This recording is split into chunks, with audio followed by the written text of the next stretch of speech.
Jai Hind students, today we will discuss about momentum and Newton's laws of motion.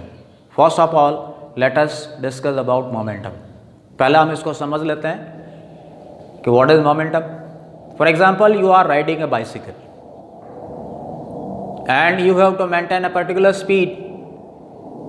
In second case, if you increase the load on the carrier of the bicycle and again you have to maintain the same speed, what would be the difference between these two conditions? Definitely in later condition or in second condition, when you are increasing load on the carrier of the cycle, you have to make more efforts, isn't it? इसी तरह से दो objects हैं, एक lighter है, एक heavier है, उनको हमें स्टॉप करना है तो जो हेवियर ऑब्जेक्ट होगा उसको स्टॉप करने के लिए हमें ज़्यादा फोर्स लगाना पड़ेगा, isn't it? It means what is momentum? It is the product of mass of the body and velocity with which it is moving. Mass and velocity का ये प्रोडक्ट है. अगर हम ये मान लें कि m मास की बॉडी v वेलोसिटी से मूव कर रही है, तो ऐसी कंडीशन में as momentum is the product of mass and velocity, therefore momentum of the body p equals m into v. momentum क्या हो जाएगा? मास एंड वेलोसिटी का प्रोडक्ट. मोमेंटम को p से हम इंडिकेट करते हैं, इस वजह से p equals mv. Momentum is a vector quantity, therefore in vector form we can write it as vector p equals m vector v. It means the direction of momentum will be the direction of velocity in which the body is moving. Momentum की direction क्या होगी? वही होगी जो body की velocity की direction है. ऐसा यूनिट की बात करें, ऐसा unit of momentum is kilogram metre पर second and its dimensional formula is mlt-1. Momentum को अपन थोड़ा और आगे बढ़ाते हैं. Suppose we have taken two bodies, one is heavier, another one is lighter. Mass of heavier body is capital M and that of lighter body is small m. They are moving with equal velocity v. What is the condition?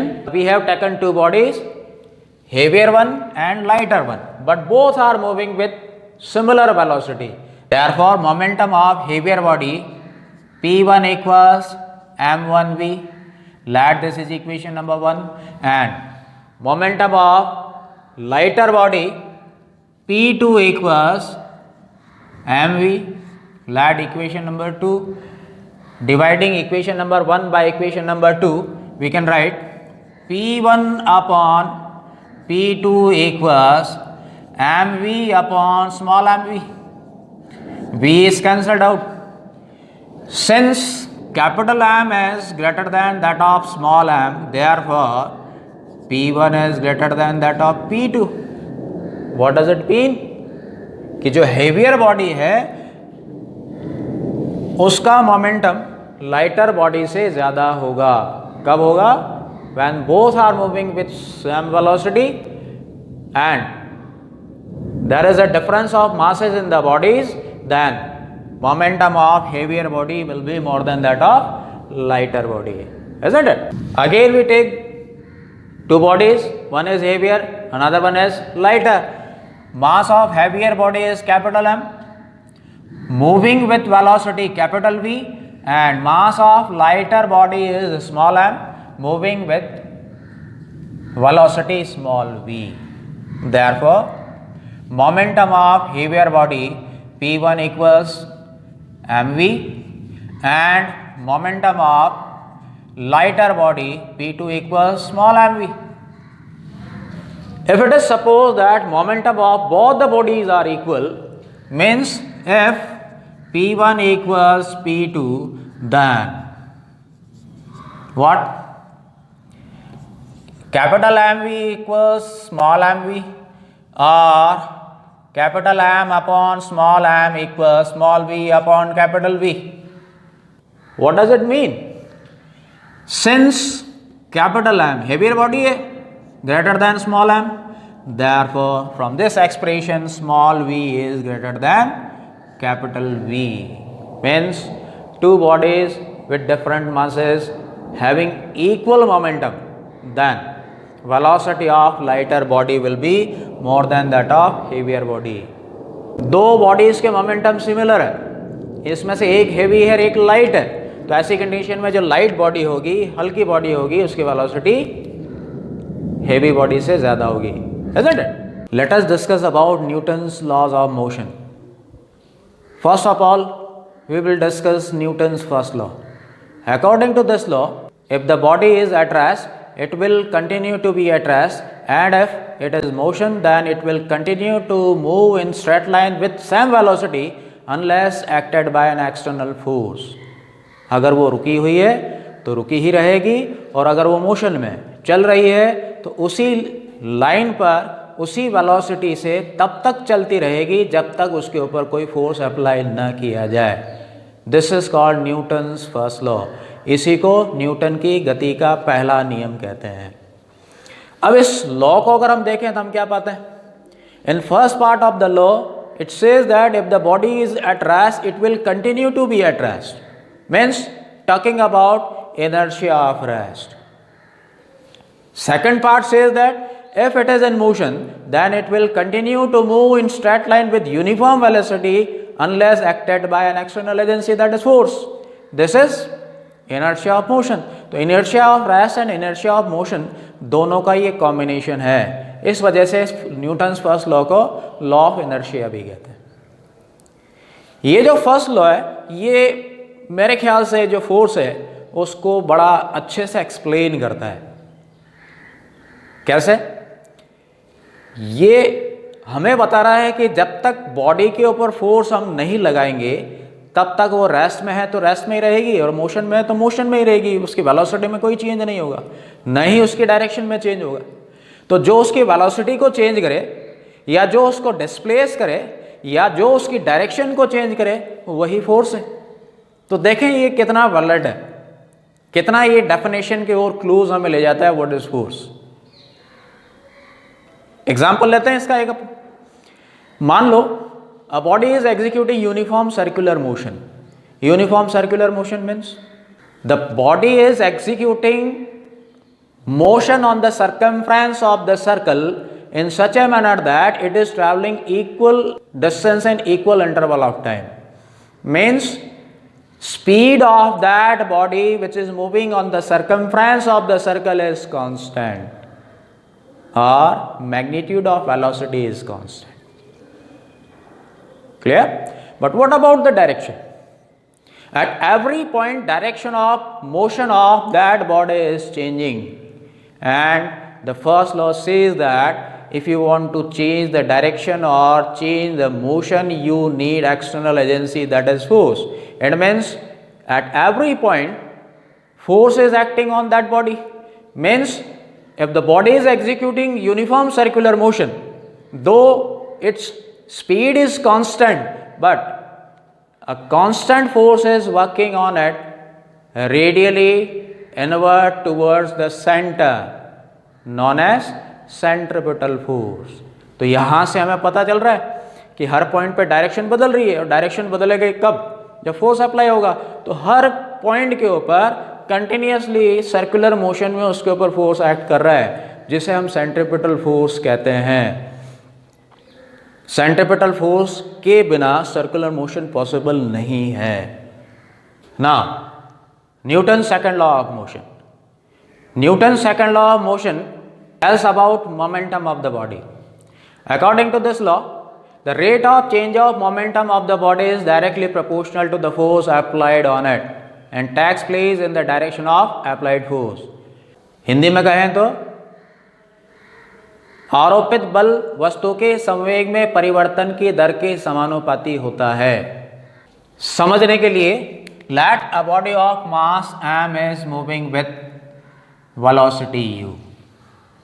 A force capital F is applied for time interval delta t, due to which velocity of the body becomes v. क्या माना? M मास की कोई body है, initially you velocity से चल रही है, F force हम डेल्टा टी टाइम इंटरवल के लिए लगाएं तो उसकी वेलोसिटी यू से वी हो जाती है। तो ऐसी कंडीशन में initial momentum of the body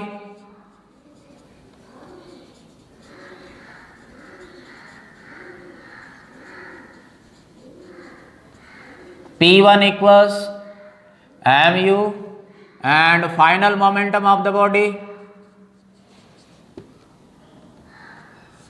P2 equals mv, therefore change in momentum of the body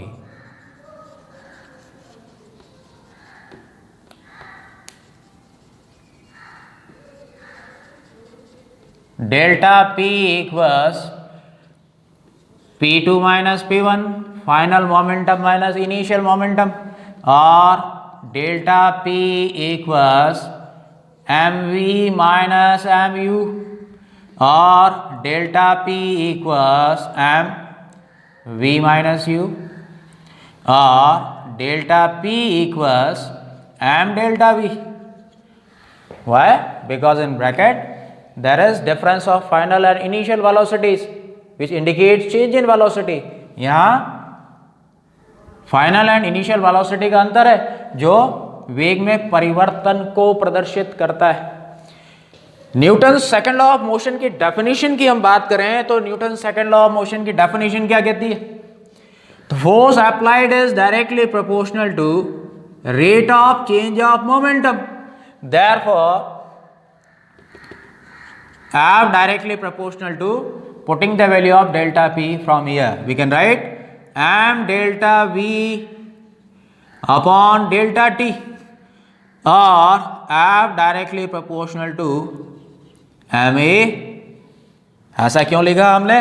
क्योंकि हम जानते हैं rate of change of velocity is acceleration, since acceleration equals delta V upon delta T.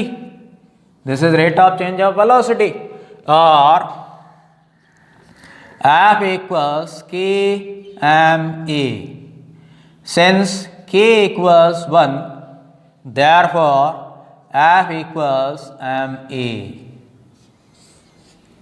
Force equals to mass into acceleration.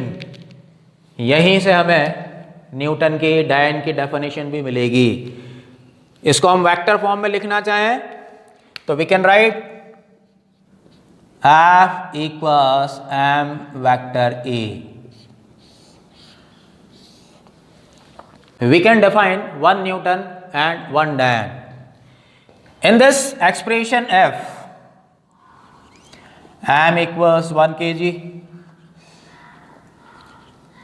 E equals 1 meter per second square, then F equals 1 Newton. We are taking kilogram and meter per second square as units.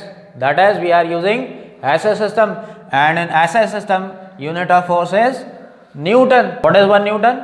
1 Newton is the force which can produce an acceleration of 1 meter per second square in a body of mass 1 kilogram. 1 kilogram की body के अंदर जो force 1 metre पर second square का acceleration create कर दे वो 1 Newton कहलाएगा। इसी तरह से अगर हम CGS सिस्टम लेते तो F m equals 1 ग्राम, E equals 1 सेंटीमीटर पर सेकंड स्क्वायर, F equals 1 डायन। Means what is 1 डायन? If the force can create an acceleration of 1 centimeter per second square in a body of mass 1 gram, then that force is called 1 Dian. ऐसा force जो 1 gram की body में 1 centimetre पर second square का acceleration create कर दे 1 Dian force कहलाएगा। Now Newton's third law of motion, Newton की गति का तीसरा नियम बहुत आसान है। To every action there is equal and opposite reaction. हर क्रिया की बराबर व विपरीत प्रतिक्रिया होती है। This is called Newton's third law of motion.